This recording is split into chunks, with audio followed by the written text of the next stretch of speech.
In a world where everything is changing, You can always count on us to change for you. Of course, the main goal is nationals. Follow us on Twitter at BearcatUpdate_8. We have features, Highlights, And all things Northwest sports. That's been the big focus for us. Tune in on Mondays at 6:30 on KNWT Channel 8. this This is Bearcat Update. Let's go! We're getting better today, baby! Hello, ladies and gentlemen. I'm John Walker, your host for another semester of Bearcat Update. If you were with us in the fall, welcome back. If you're just now joining us, welcome. We're headed down the stretch of basketball season as both the Northwest men and women will finish the regular season February 27th against Fort Hays in Bearcat Arena. Northwest Indoor Track and Field took off during our hiatus, with the men ranked as 6th in the country and the women are tabbed at 15th. Last Saturday was the 4th meet in Hughes Fieldhouse for the Bearcats in as many weeks. Let's take a look at how the Cats fared in the Bearcat Open. The women performed record-breaking results. At the start, Allie Hammond placed 5th in the 60-meter hurdles and took 2nd in the 60-meter dash. Reagan Arick set a personal record, taking 5th in the 400-meter dash. Delaney Dykes set a new personal record, along with the 2nd overall in Northwest history. Northwest runners Tiffany Huey, Randy Overcamp, Bailey Blake, and Kaylee Harp took 2nd in the 4x4. Over to the men sharing the same success as the women, Corbin Smith breaking a personal record, placing 3rd in the 60-meter hurdle. Tucker Dale took 5th, placing in the mile. Omar Austin taking 2nd in the 400-meter dash. Blake Morgan won the men's high jump with a new personal record, tied for the 6th best jump in Northwest history. Kaylin Harkey, Gavin Monday, RJ Williams, and Omar Austin, making up the 4x4 relay team, placed first, running the fastest time so far for the season in the NCAA D2 division. Northwest Track and Field will head to Topeka, Kansas this weekend to compete in the Ichabod Invitational. It'll mark the first meet of the year for the Cats, not in Maryville. The women's basketball team has had its fair share of ups and downs to this point in the season, but the Bearcats are still pushing through. It's the same story in a different year for Ben McCollum and the Northwest men, as they are ranked 3rd in the country and sit atop the MIAA standings. Last week, the teams played Missouri Southern and Missouri Western, and we were there to get the highlights. Let's check it out. The afternoon started with the Northwest women hosting Missouri Western. They were looking for their first sweep over the Griffins since 2011. Bearcats made 17 threes in this one. This one from Kaylee Keston to Molly Hartnett. That one's good. Bearcats got going early. Keston gets one of her own. She finished with 6 points, 3 rebounds, 5 assists on the day. And here it goes to Mallory McConkey. She finished with 16 points and 10 rebounds. McConkey, however, misses this shot, but it didn't matter. Kaylee Keston dives out of bounds, tips it back into Julian Fleming. She gets that one to go at the buzzer. And Northwest continued their barrage of threes. That one from Jalen Haggard to put the Bearcats on top of the Griffins 63-49, completing the first sweep since 2011. To the men we go. Wes Dreamer finds Diego Bernard, who nails the three there. Bearcats struggled in this one. Northwest was letting Missouri Western hang around in this one. Reese Glover of the Griffins drains that three from near half court, but it didn't matter. Diego Bernard at the buzzer, at the shot clock, gets that one to go. Bernard finds Wes Dreamer, who makes the pump fake. He gets that three to go. The Bearcats got rolling in the second half. Diego Bernard finished with 3 assists to go along with 12 points and 9 rebounds. Hawkins, 18 points and 9 rebounds, including that three, to give the Bearcats a 70-64 win.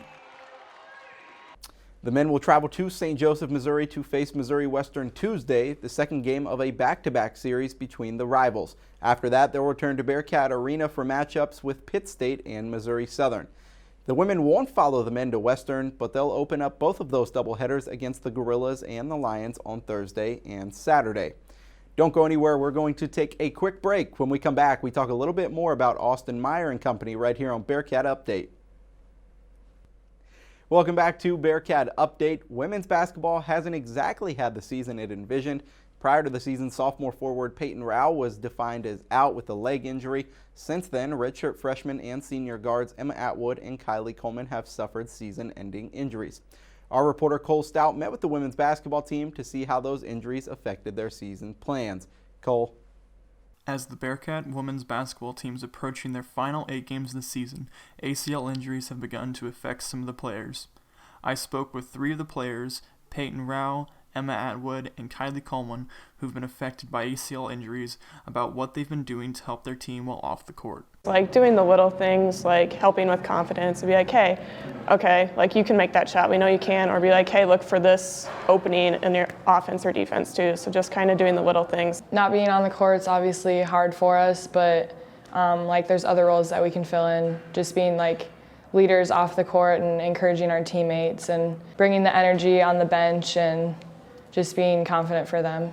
Yeah, I think one of the big ways I can help the team still is just being a leader. I mean, I'm a senior, so I've been through it. I've been here for 4 years now, so I feel like the underclassmen, we have so many of them, just need that leadership role, and I hope I can fill that for them. The players also talked about how they've been treating and recovering from their injuries. A lot of PT and rehab. So right now I work with our trainer, Kelly Quinlan, and then I also work with her husband, Joe, who's a strength coach. So I do a lot of like the rehab, recovery, and cutting stuff with Kelly. And then on the other days, I do a lot of strength training with Joe just to like get all the strength back in my leg. Just doing like range of motion and learning how to walk again with crutches is where I'm at, but once crutches come off, I'll be able to walk and do a lot more. The first couple days were relaxing. The past couple, like 2 or 3 days, I've been doing a lot of motion stuff, just trying to get blood flow, reduce swelling, and get my motion back. Straight leg, bent leg, like not much yet, but certainly getting there. Lastly, the players shared how they felt about getting back onto the court this season or in the future. I'm very much excited to be playing again, and every day I'm getting my confidence back. Just like it's a process, but learning to trust your injured leg is, I feel like, the biggest obstacle you have to face.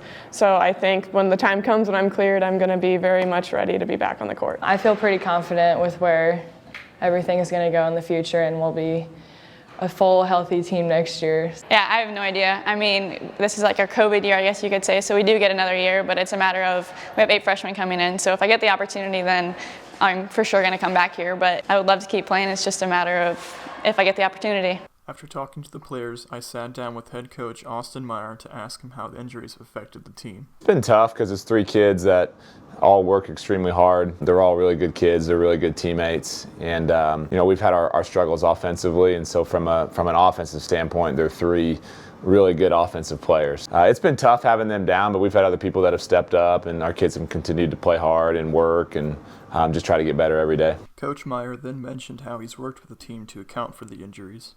Yeah, for us, I mean, we try to find some little things with the personnel we have out there now and finding other ways to score. I think from an overall team standpoint, though, it's kind of what the team setting's about. We talk about it from day one. It's about everybody on our team, 1 through 14. You come in, you work hard every day, and some people, there's people that don't play as much, but you got to be ready every day. Coach Meyer then shared how he felt about the 3 injured players. They're 3 really tough kids. They come from great families, and they've done a great job, even though they're not on the floor, of showing leadership qualities, of being in games, encouraging others, which is a hard thing to do when you have an injury and you have 3 major surgery like that. It's tough, but they've kept great attitudes, and just know that they have some good times ahead of them, and they're going to get through it and move on. But they're doing the best they can do right now of just trying to help their teammates out and help the program out. Reporting for Bearcat Update, I'm Cole Stout.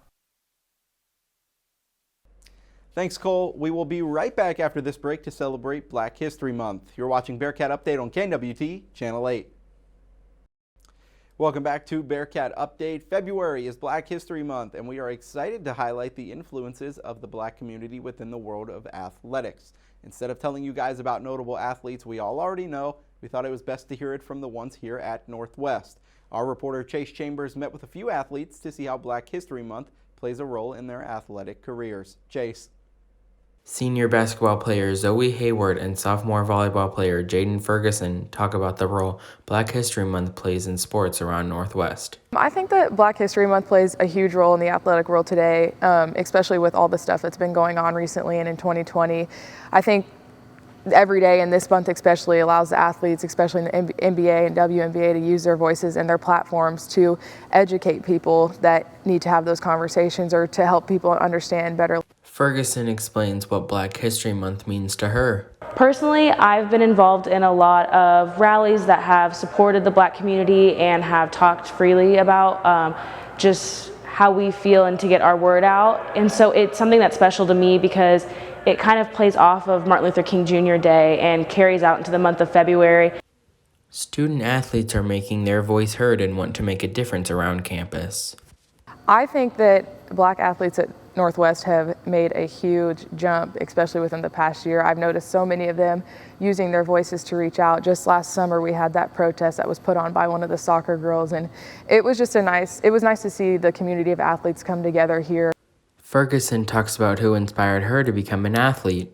I would say my dad is a big part of who I am just because he taught me a lot of values and he taught me a lot about Black history and made sure that I knew that as a young kid.